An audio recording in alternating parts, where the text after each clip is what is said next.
بسم اللہ الرحمن الرحیم. السلام علیکم.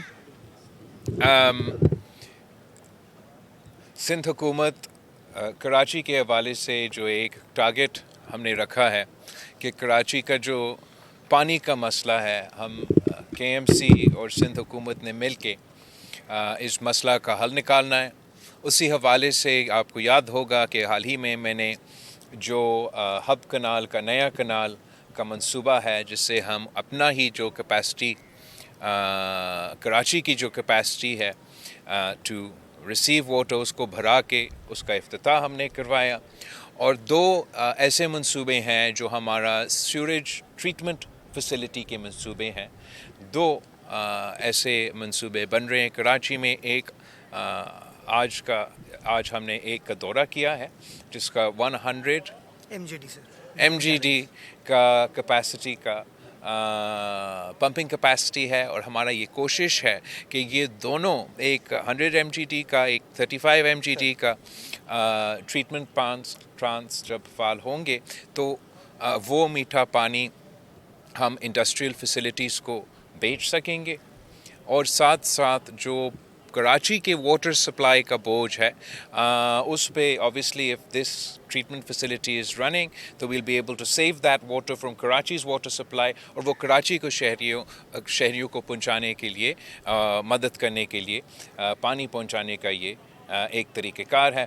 تو میں نہ صرف حکومت سندھ کا، سی ایم سندھ کا سید غنی صاحب کا اور میئر کراچی کا، ان کے پورا ٹیم کا شکر گزار ہوں کہ وہ جلدی سے اس مسئلہ کو حل کرنے کے لیے مختلف منصوبے پہ کام کر رہے ہیں. صاحب، آپ چائنا سے آئے ہیں گھوم کے، اور ہمیں امید ہے کہ یقیناً آپ چائنا گئے ہوں تو چائنا سے سندھ کے لیے ضرور کچھ لائے ہوں گے. کچھ ایسے منصوبوں کی بات ہوئی وہاں چائنا میں جس سے صوبہ سندھ کو کوئی فائدہ ہو؟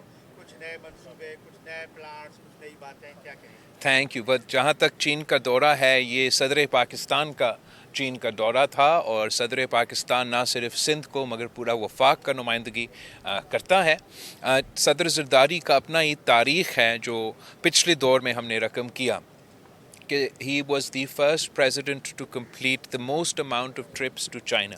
اور اسی محنت کی نتیجے میں پاکستان کو گوادر پورٹ اور چائنا پاکستان اکنامک کوریڈور کا منصوبہ ملا.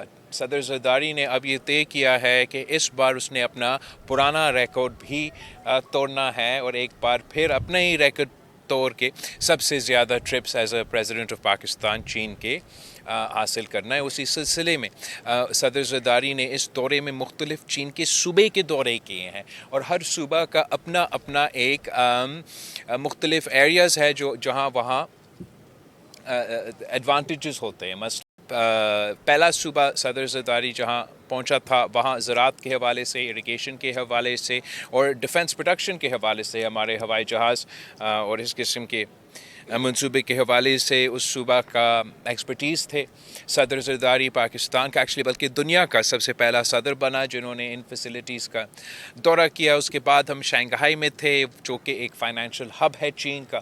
کراچی کا بھی سسٹر سٹی ہے. وہاں مختلف منصوبے کے حوالے سے چینی کاؤنٹر پارٹس کے ساتھ نہ صرف بات چیت ہوا مگر کچھ ایم او یوز بھی سائن کیے گئے، جس میں کراچی کے حوالے سے جہاں تک مجھے یاد ہے سالڈ ویسٹ اور ٹرانسپورٹ اور اس قسم کے منصوبے کا تو اس میں تو شامل تھے. اچھا صاحب، اس وقت جو باتیں اس وقت چل رہی ہیں کہ ایک مرتبہ پھر کہیں سی ایم صاحب کے حوالے سے باتیں چلتی ہیں، کیبنٹ کے حوالے سے، پھر میئر کراچی کو لے کر پیپلز پارٹی کا ہی حوالے سے باتیں آپ خود چلاتے ہو، پھر مجھ سے ان پہ سوال پوچھتے ہو، اور پھر ان کو میرا خیال میں جو باتیں جن کے حوالے آپ شاید دے رہے ہوں گے ان میں کوئی سچ نہیں. چیئرمین صاحب، جو پورٹ سٹیز ہوتے ہیں دنیا بھر میں وہ ایک اہمیت کے حامل ہوتے ہیں. آپ لائے ہیں گورنمنٹ کے وفاق میں، لیکن جس طرح سے کراچی کو اس کا حق ملنا چاہیے اس طرح سے کراچی کو اس کا حق نہیں مل پاتا. دو کہ پیپلز پارٹی کی گورنمنٹ کراچی میں بہت زیادہ بہتری کے منصوبے لا رہی ہے، لیکن منصوبوں کے لیے جو پیسہ چاہیے ہوتا ہے وہ پیسہ وفاق دینے کو تیار نہیں. اس پر آپ کی کوئی بات ہوئی ہے وزیر اعظم سے یا کوئی آپ مسلسل پاکستان پیپلز پارٹی اور وفاقی حکومت کے ساتھ صوبائی حکومت اور وفاقی حکومت کے درمیان بھی بات ہوتا ہے, اور اوبیسلی پاکستان پیپلز پارٹی اور مسلم لیگ کے درمیان بھی بات چیت ہوتا ہے. ہم کراچی کے حوالے سے بار بار وزیر اعظم صاحب کا توجہ K4 منصوبے اور مختلف اس قسم کے منصوبے کے طرف رجوع کروائے ہیں, اور امید ہے کہ وزیر اعظم صاحب جو وعدہ کر کے گئے ہیں کراچی کو شہباز سپیڈ دینے کا, اسی کے حوالے سے وہ کام کرتا رہے گا. باقی سندھ حکومت اور KMC اپنے طور پہ اپنے وسائل میں کوشش کر رہے ہیں کہ ہم اپنے طرف سے جتنا کام کر سکے وہ کر رہے ہیں. یہ منصوبہ میئر صاحب مجھے بتا رہا تھا انیشلی وفاقی حکومت کا منصوبہ تھا, S3 کا نام کا وفاقی حکومت کا منصوبہ تھا. جب وفاقی حکومت نے اس کو مکمل نہیں کیا تو اب یہ ذمہ داری صوبائی حکومت اور KMC نے لیا ہے کہ ہم نے اس منصوبہ کو مکمل کروانا ہے اور کراچی کے عوام کو صاف پانی پہنچانا ہے. چیئرمین صاحب یہ بتا دیجیے گا, وفاق کی جانب سے یہ کہا جا رہا ہے کہ پیپلز پارٹی کے چیئرمین اور دیگر جو ان کے وزراء ہیں وہ کہہ رہے ہیں کہ عالمی دنیا سے ہمیں جو ہے مدد کی اپیل کر رہے ہیں, لیکن ان کو ضرورت نہیں ہے, تو وہ آپ پہ تنقید بھی کرتے نظر آ رہا ہے. میں سمجھتا ہوں کہ اس قسم کی قدرتی آفت کے دوران نہ سیاست کرنا چاہیے نہ کسی پہ تنقید کرنا چاہیے. آپ نے دیکھا ہوگا کہ کس طریقے سے سندھ میں مختلف قدرتی آفت آتے ہیں. ہم ہمیشہ سیاست نہیں کرتے, مگر ہمارے مخالفین یا ہمارا ساتھی, چاہے وہ وفاق میں ہو یا کسی اور صوبے میں ہو, ہمارا اپنا صوبے کے کیوں نہ ہو, وہ کوئی موقع نہیں چھوڑتے سیاست کرنے کا. جہاں تک سیلاب کے سوال ہے, یہ ایک تاریخی سیلاب ہمارے سامنے, ابھی تک اس کے اثرات پاکستان کے عوام بھگت رہے ہیں. پختونخوا کے عوام کے اس کے حوالے سے مسئلہ بنا ہوا ہے. گلگت بلتستان میں کافی لوگ متاثر ہوئے ہیں. صوبہ پنجاب کے حوالے سے 4.7 million people of Punjab have been affected by this flood, اور جو سب سے زیادہ متاثر ہوئے ہیں وہ جنوبی پنجاب کے عوام متاثر ہوئے ہیں. یہ سیلاب سندھ کی طرف بڑھتا آ رہا ہے. میں CM سندھ کا ان کی تمام ٹیم کا شکر گزار ہوں جس اچھا انداز سے یہ اس فلڈ کو مینیج کرتے آ رہے ہیں. سندھ کے بھی لو لائنگ ایریاز کو اور جو کچے کے علاقے ہیں وہاں ضرور کچھ لوگ متاثر ہوں گے.